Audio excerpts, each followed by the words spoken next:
Welcome to the Leo. ఆటలలో రాజకీయ జోక్యం ఉందని చెప్పి మనం గతం నుంచి కూడా మాట్లాడుకుంటూనే ఉన్నాం. ముఖ్యంగా ఏపీలో జగన్మోహన్ రెడ్డి వచ్చిన తర్వాత క్రికెట్ లాంటి అంతర్జాతీయ ఫ్రేమ్ ఉన్నటువంటి ఈ క్రీడలలో రాజకీయ జోక్యం మితిమీరింది. మనం దీన్ని ఎక్కడి నుంచి మొదలు పెట్టామంటే ఆంధ్ర క్రికెట్ అసోసియేషన్కి అధ్యక్షుడిగా వ్యవహరిస్తున్నటువంటి వ్యక్తి విజయసాయిరెడ్డికి బంధువు, స్వయాన అల్లుడికి సొంత అన్న, అలాగే ఉపాధ్యక్షుడిగా ఉన్నటువంటి వ్యక్తి విజయసాయిరెడ్డికి సొంత అల్లుడు. అంటే ఆంధ్ర క్రికెట్ అసోసియేషన్ మొత్తాన్ని కూడా విజయసాయిరెడ్డి అండ్ కో ఆక్రమించి ఉన్నారు. ఆల్రెడీ శరత్ చంద్రారెడ్డి అనే వ్యక్తి ఢిల్లీ లిక్కర్ స్కామ్లో దొరికిపోయి అప్రూవర్గా మారినప్పటికీ కూడా ఇక్కడ అధ్యక్ష పదవి నుంచి మాత్రం ఆయన్ను తొలగించలేదు. ఇది ఏపీలో నడుస్తున్న వ్యవహారం. అయితే ఈరోజు ఏపీ రాజకీయాలకు ఒక అంతర్జాతీయ క్రీడాకారుడు, భారత టెస్ట్ క్రికెట్ జట్టుకు 16 టెస్ట్ మ్యాచ్లు ఆడినటువంటి హనుమ విహారీ బలిపశువుగా మారాడు. ఎస్, కేవలం ఒక రాజకీయ నేత కుమారుడిని గద్దించినందుకు ఈరోజు ఏకంగా జట్టు నుంచే బయటకు వెళ్ళిపోవాల్సిన దౌర్భాగ్య పరిస్థితి మన ఆంధ్రాలో ఏర్పడింది. అంటే పరిస్థితులు ఎలా ఉన్నాయో చూడండి. ఇక అసలు విషయానికి వస్తే హనుమ విహారీ 2 తెలుగు రాష్ట్రాల్లో పరిచయం అవసరం లేని పేరు. క్రికెట్ మీద అవగాహన ఉన్న ప్రతి ఒక్కరికి కూడా తెలుసు. భారత జట్టు తరపున 16 టెస్ట్ మ్యాచ్లు ఆడాడు, దాదాపుగా 850 పరుగులు చేశాడు, వెస్టిండీస్ మీద ఒక సెంచరీ కూడా చేసి ఆ రోజు అంతర్జాతీయ దృష్టిలో తన ఆకర్షణ అయితే తెచ్చుకున్నటువంటి వ్యక్తి హనుమ విహారీ. అయితే ప్రస్తుతం ఏపీ రంజీ జట్టుకి కెప్టెన్గా ఉన్నటువంటి హనుమ విహారీని అకస్మాత్తుగా ఉన్నట్టుండి ఒక్కసారిగా తొలగించారు. ఎందుకు తొలగించారు అంటే బలమైన రీజన్ ఏదైనా ఉండి తొలగించుంటే ఓకే, మనం దాని గురించి మాట్లాడాల్సిన అవసరం లేదు. ఏంటి రీజన్ అంటే అదే రంజీ క్రికెట్ జట్టులో 17వ ఆటగాడిగా ఉన్నటువంటి ఒక వ్యక్తి పైన హనుమ విహారీ డ్రెస్సింగ్ రూమ్లో కొంచెం కోప్పడ్డాడట. సాధారణంగా కెప్టెన్ అన్న తర్వాత కోపాలు అవన్నీ కామన్, ఎందుకంటే డ్రెస్సింగ్ రూమ్లో కొంత భావోద్వేగానికి గురవుతారు, ఒక్కోసారి బాధపడతారు, ఒక్కోసారి కోపడతారు. అదంతా ఆటలో భాగం. వాస్తవానికి క్రీడాకారులు ఆ స్పోర్టివ్నెస్ ఎక్కువ ఉండాలి, అలాంటి వాటిని తీసుకోవాలా. నిన్ను వ్యక్తిగతంగా ఏదైనా చేయాలని ప్రయత్నం చేస్తే అది తప్పు, కానీ ఆటలో భాగంగా ఏదైనా విమర్శలు చేస్తే దాన్ని స్పోర్టివ్గా తీసుకోవాలా. కానీ చిత్తూరు కార్పొరేటర్కు చెందిన కొడుకు 17వ ఆటగాడిగా ఉన్నాడు. సో అంతే, ఎప్పుడైతే 17వ ఆటగాడిగా ఉన్నటువంటి ఒక వ్యక్తి మీద, పృథ్వీరాజ్ అనే ఒక వ్యక్తి మీద కోపడ్డాడో వెంటనే తన తండ్రికి ఫోన్ చేసి చెప్పాడు. ఏమని? ఇలాగా హనుమ విహారీ నా మీద కోపడ్డాడు, హనుమ విహారీ అంతు చూడాల్సిందే ఎట్టి పరిస్థితుల్లో అని చిత్తూరు కార్పొరేటర్ అయినటువంటి తన తండ్రి నరసింహాచారికి ఫోన్ చేస్తే ఇక నరసింహాచారి వదిలిపెడతాడా? అసలు ఆంధ్ర క్రికెట్ అసోసియేషన్ ఏందో వైసీపీ గుప్పెట్లో కదా. రంగంలో దిగాడు. ఎవరి నరసింహాచారి అంటే టీటీడీ చైర్మన్గా ఉన్నటువంటి భూమాన కరుణాకర్ రెడ్డికి దగ్గర మనిషిగా తెలుస్తుంది. అలాగే చిత్తూరు క్రికెట్ అసోసియేషన్కి జిల్లా అధ్యక్షుడిగా ఉంది ఎవరయ్యా అంటే చెవిరెడ్డి భాస్కర్ రెడ్డి కొడుకు. చెవిరెడ్డి భాస్కర్ రెడ్డి అంటే ఎవడో మనకు తెలీదా? తెలుసు కదా. ఆయన కొడుకే చిత్తూరు జిల్లా క్రికెట్ అసోసియేషన్కి అధ్యక్షుడిగా ఉన్నారు. ఇక అంతే, అక్కడి నుంచి పావులు కలిపి ఏసీఏ మీద, ఆంధ్ర క్రికెట్ అసోసియేషన్ మీద తీవ్ర ఒత్తిడి తీసుకొచ్చి హనుమ విహారీతో ఒక టెస్ట్ మ్యాచ్, మొదటి టెస్ట్ మ్యాచ్ అవగానే, మన విశాఖలోనే జరిగింది, బెంగాల్తో జరిగిన టెస్ట్ మ్యాచ్, ఆ మ్యాచ్ అవగానే బలవంతంగా రాజీనామా చేయించారు. అయితే ఇంకా మ్యాచ్లు ఉన్న నేపథ్యంలో ఆట మీద తనకు ఉన్న మక్కువతో ఈ భారాన్ని పంటి బిగువునే పట్టి ఎందుకు తనను రాజీనామా చేయించారో హనుమ విహారీకి తెలిసి కూడా మిగతా మ్యాచ్ల్లో ఆడాలి కాబట్టి, జట్టు బలహీన పడకూడదు కాబట్టి ఎప్పుడూ నోరు తెరవలేదు. నా వ్యక్తిగత కారణాలతో కెప్టెన్సీకి రాజీనామా చేశానని చెప్పి తప్పుకున్నాడు. మిగతా మ్యాచ్లన్నీ ఆడాడు. చివరగా ఆ ఆంధ్ర జట్టు అయితే ఓడిపోయింది, ఇంటికి కూడా రావడం జరిగింది. వాస్తవానికి గత సీజన్లో ఫైనల్కు చేరినటువంటి బెంగాల్ జట్టును హనుమ విహారీ కెప్టెన్సీలో మొదటి మ్యాచ్లోనే ఓడించింది ఆంధ్ర జట్టు. అలాంటి జట్టునే ఓడించినటువంటి జట్టుకి కెప్టెన్గా ఉన్నటువంటి వ్యక్తి హనుమ విహారీ. ఆ తర్వాత ఎప్పుడైతే తప్పించారో ఆటోమేటిక్గా జట్టు ఇంటికి చేరటం జరిగింది. ఇక పూర్తిగా ఎప్పుడైతే జట్టు ఇంటికి చేరిందో అప్పుడు తన మనసులోని బాధను ఇన్స్టాగ్రామ్ సాక్షిగా బయటపెట్టాడు హనుమ విహారీ.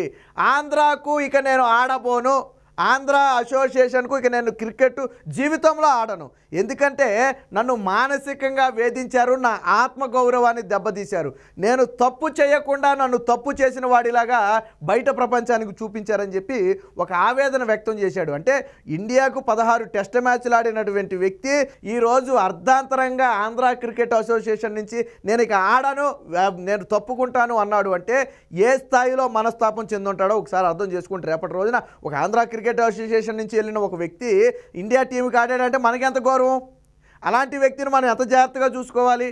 కానీ ఒక రాజకీయ నేత కొడుకుని విమర్శించినందుకు ఒక కార్పొరేటర్ తలుచుకుంటే ఇండియా టీంకి ఆడిన ఆటగాడు కూడా జట్టు నుంచి బయటకు వెళ్ళిపోతాడు అనటానికి ఇదే ఒక నిదర్శనం. పూర్తిగా రాజకీయ కక్షతో కక్షగట్టి ఈరోజు హనుమ విహారీని అయితే తప్పించారు. ఇక మనస్తాపం చెంది ఒకళ్ళ దగ్గర ఇలాంటి రాజకీయాలు ఉన్న చోట నేను ఆడలేను, ఆట ఎంతైనా ఆడతాను కానీ రాజకీయాలు అయితే నాకు తెలియదు, నేను రాజకీయాలు చేయటం నాకు చేత కాదు, అందులోనూ రాజకీయ నేతల కొడుకులు ఉన్నటువంటి ఇలాంటి ప్లేసుల్లో నేను అసలు ఉండలేనని చెప్పి తీవ్ర మనోవేదన వ్యక్తం చేశాడు. ఒక విషయం మాత్రం చెప్పాడు, నేను ఒక కెప్టెన్గా టీం సభ్యులందరితో ఎలా ప్రవర్తిస్తానో అలాగే ప్రవర్తించాను తప్ప వ్యక్తిగతంగా ఈ పృథ్వీరాజ్ అనే వ్యక్తి మీద నాకు ఎటువంటి కక్ష లేదు అని చెప్పాడు. పోనీ హనుమ విహారీ చెప్పింది తప్పని మనం అనుకుందాం, లేదు నిజంగానే ఏదో తిట్టరాని తిట్టాడు అనుకుందాం. కానీ మిగతా 15 మంది సభ్యులు ఆ ఏసీఏకి లేఖ రాశారు ఆంధ్ర క్రికెట్ అసోసియేషన్కి, ఏమని హనుమ విహారీనే కెప్టెన్గా ఉంచండి. వాస్తవానికి ఆ రోజు జరిగిన ఘటనలో హనుమ విహారీ తప్పు లేదు, దురుసుగా ప్రవర్తించాడు, దూసుకొచ్చాడు అనేది కేవలం అబద్ధం మాత్రమే. మేము 15 మంది సభ్యులతో పాటు అక్కడ ఇతర సిబ్బంది కూడా ఉన్నారు, వాళ్ళందరినీ మీరు ఎంక్వైరీ చేసుకోవచ్చు. హనుమ విహారీ తప్పు 1% కూడా లేదు. మా అందరితో ఎలా ఉంటాడో ఈ పృథ్వీరాజ్ అనే వ్యక్తి 17వ ఆటగాడితో కూడా అదే విధంగా ఉన్నాడు. బట్ మేమందరం తీసుకున్నట్టుగా అతను తీసుకోలేదు. ఇది కేవలం రాజకీయ కోణంలో తీసుకున్న నిర్ణయంలా కనపడుతుంది. దయచేసి ఆంధ్ర క్రికెట్ జట్టు మెరుగుపడాలి అంటే మాకు కూడా హనుమ విహారీ లాంటి ఒక కెప్టెన్ ఉంటేనే మా భవిష్యత్తు కూడా బాగుంటుందని చెప్పి వాళ్ళంతా కూడా ఒక లేఖ కూడా రాశారు. మరి ఇప్పుడు చెప్పండి, తప్పు ఎవరిది? పృథ్వీరాజ్ అనే కార్పొరేటర్ కొడుకుదా, హనుమ విహారీదా? ఎవరిది తప్పు? జట్టు అంతా హనుమ విహారీకి అండగా ఎందుకు నిలబడద్ది? నిజంగా తప్పుండుంటే వాళ్ళు కూడా కంప్లైంట్ చేస్తారు, యాస్ హనుమ విహారీ ఇలా దురుసుగా ప్రవర్తిస్తున్నాడు, మమ్మల్ని కూడా తిట్టాడు, మాతో కూడా ఇలా చెడుగా ప్రవర్తించాడని చెప్పి వాళ్ళు కూడా కంప్లైంట్ చేయాలి కదా. కానీ ఏం చేశారు వాళ్ళు? హనుమ విహారీ మాకు కెప్టెన్గా ఉండాలన్నారు. ఒక్క పృథ్వీరాజు తప్ప మిగతా జట్టు అంతా కూడా హనుమ విహారీకి అండగా నిలబడింది. అయినా కానీ రాజకీయ బలం ఎవరి వైపు ఉంది? పృథ్వీరాజు వైపు ఉంది, తన తండ్రి వైపు ఉంది. కాబట్టి ఖచ్చితంగా కెప్టెన్సీ నుంచి తొలగించారు. మళ్ళీ దీన్ని ఏసీఏ ఖండించటం, హనుమ విహారీ చేసిన ఆరోపణలు అబద్ధం అంటే ఏసీఏ మీద హనుమ విహారీ ఆరోపణలు చేసి బయటికి వెళ్ళాల్సిన అవసరం హనుమ విహారీకి ఏంటి? అంత అవసరం లేదు కదా. జట్టు అంతా ఎంతో ప్రేమ మక్కువ ఉన్నటువంటి వ్యక్తి, తాను కూడా అంతర్జాతీయ ఆటగాడిగా ఎదగాలనుకునే ఒక వ్యక్తి ఇలా లేనిపోని అబండాలు ఒక అసోసియేషన్ మీద ఎందుకు వేస్తాడు? అవసరం లేదు కదా. మనస్తాపం చెందాడు కాబట్టి, ఆత్మగౌరవం దెబ్బతింది కాబట్టి, తన తండ్రి కార్పొరేటర్ అయినందుకే కదా ఈరోజు నాకు ఈ గతి పట్టిందని మనస్తాపం చెంది నేను ఇక్కడి నుంచి ఆడినాడు. సరే వేరే స్టేట్ నుంచి ఆడతాడేమో, క్రికెట్ నుంచి అయితే తప్పుకోడు అనుకోండి, వేరే స్టేట్ నుంచి ఆడతాడు. మన దగ్గర జరిగిన అన్ని రాజకీయాలు ఎక్కడా జరగవు. ఆటలో రాజకీయాలు ఉన్నమాట వాస్తవం కాదన్ను, కానీ మన దగ్గర జరిగినటువంటి రాజకీయాలు ఏంటి? ఒక కార్పొరేటర్ కొడుకుని తిట్టినందుకు ఒక ఇండియా టీంకి ఆడిన ఒక క్రికెటర్ని పక్కకు పంపించేశారంటే ఇంతకంటే దౌర్భాగ్యం ఉంటుందా? మన రాష్ట్రంలో రాజకీయాలు ఎంత శక్తివంతంగా ఉన్నాయో ఒకసారి చూడండి. ఇదేదో పనికొచ్చే పనికి ఉపయోగించుంటే ఉపయోగపడేది, పనికి మాలిన పనులకు ఉపయోగించి ఎందుకు ఇదంతా? సో దీంతో మొత్తం ఇప్పుడు దేశవ్యాప్తంగా అంతర్జాతీయ క్రీడాకారులు కూడా ఇప్పుడు దీని మీద చర్చించుకునే పరిస్థితి. మన ఇండియా టీం వరకు వెళ్ళింది ఈ విషయం. ఎందుకంటే ఆల్రెడీ హనుమ విహారీ ఇండియా టీంకి ఆడిన వ్యక్తి, 16 టెస్ట్ మ్యాచ్లు ఆడాడు, ఒక సెంచరీ చేశాడు, 850 పరుగులు చేశాడు. అలాంటి వ్యక్తి ఒక నిర్ణయం తీసుకున్నాడంటే అంతర్జాతీయ క్రీడాకారులు కూడా జాతీయ మన ఇండియా టీం కూడా ఖచ్చితంగా దీని మీద దృష్టి పెడద్దు. ఏపీలో ఇలాంటి దౌర్భాగ్య పరిస్థితులు ఉన్నాయని చెప్పి వాళ్ళు కూడా బాధపడాల్సిన పరిస్థితి వస్తుంది. దీనికి సంబంధించిన వార్త అయితే ఒకటి వచ్చింది, ఈయనే హనుమ విహారీ మనకు తెలుసు. ఒకసారి ఆ వార్త ఏంటో చూద్దాం. వైకాపా నేతల వికృత క్రీడలో హనుమ విహారీ అవుట్, రంజీ జట్టు కెప్టెన్సీ నుంచి విహారీని పీకేశారు. జట్టులోని 17వ ఆటగాడైన వైకాపా కార్పొరేటర్ కుమారుడిని మందలించాడనే ఆగ్రహం. అతడి పేరు క్రీడాకారుడి పేరు పృథ్వీరాజ్ అయితే ఆయన తండ్రి కార్పొరేటర్ పేరు నరసింహాచారి. అంటే ఒక కార్పొరేటర్ తలుచుకుంటే తన కొడుకు కోసం ఏకంగా జట్టు కెప్టెన్నే పీకించేసిన చరిత్ర మన ఆంధ్రప్రదేశ్లో అయింది. తీవ్ర అవమాన భారంతో నిష్క్రమించిన క్రికెటర్ జీవితంలో ఆంధ్ర జట్టుకు ఆడబోడని ప్రకటన. గతంలో మనం చూసాం, ఇక ఆంధ్రాలో జీవితంలో మేము పెట్టుబడులు పెట్టమని చెప్పి లూలు కానీ ఫ్రాంక్లిన్ టెంపుల్టన్ కానీ వెళ్ళిపోయింది, గుర్తుందా? అలాగే ఇక జీవితంలో మేము ఆంధ్ర జట్టుకు ఆడం, పెట్టుబడులు చూస్తే ఇలా బాయి, క్రీడాకారులు చూస్తే ఇలా బాయి. మొన్న ఏమైంది, మొన్న ఇంకో క్రికెటర్కి ఏమైంది పరిస్థితి? మొన్న తాజాగా వైసీపీ పార్టీలో చేరుతున్నానని ప్రకటించిన 2 రోజులకే వారం రోజులకో అంబటి రాయుడు పరిస్థితి ఏమైందో చూశాం కదా. పాపం పూర్తిగా రాజకీయాల నుంచి తప్పుకున్నంత పని అయింది వైసీపీని నమ్ముకుంటే. ఇప్పుడు ఈ క్రీడాకారుడికి హనుమ విహారీకి ఇలాంటి పరిస్థితి వచ్చింది. ఇక్కడ చూడండి, వైకాపా నాయకుల మజాక, వాళ్ళు తలుచుకుంటే పారిశ్రామికవేత్తలేం కర్మ, క్రికెటర్లు కూడా రాష్ట్రం నుంచి పారిపోవాల్సిందే. దేశం తరపున పలు టెస్టు మ్యాచ్లు ఆడిన అంతర్జాతీయ క్రీడాకారుడు హనుమ విహారీ వైకాపా నాయకుల దెబ్బకు జీవితంలో ఇంకెప్పుడు ఆంధ్రప్రదేశ్ తరపున రంజీ మ్యాచ్ ఆడనంటూ తీవ్ర ఆవేదనతో దండం పెట్టి వెళ్ళిపోయాడు. ఒక అంతర్జాతీయ క్రీడాకారుడుకు ఆ దుస్థితి కల్పించింది ఏ మంత్రో వైకాపా అగ్రనేతలో అనుకుంటున్నారా? వారి అండదండలు పుష్కలంగా ఉన్న తిరుపతిలోని ఒక సాధారణ కార్పొరేటర్, ఆ నాయకుడి దెబ్బకు హనుమ విహారీ వంటి క్రికెటర్ ఆంధ్ర జట్టు నుంచి కెప్టెన్సీని కోల్పోవడమే కాకుండా ఈరోజు జట్టు నుంచి కూడా వెళ్ళిపోతానని ప్రకటించేంత మానసిక వేదనకు లోనయ్యాడు. సరే, ఏ ముఖ్యమంత్రి స్థాయి వ్యక్తితో పట్టుబడితే అది వేరే విషయం.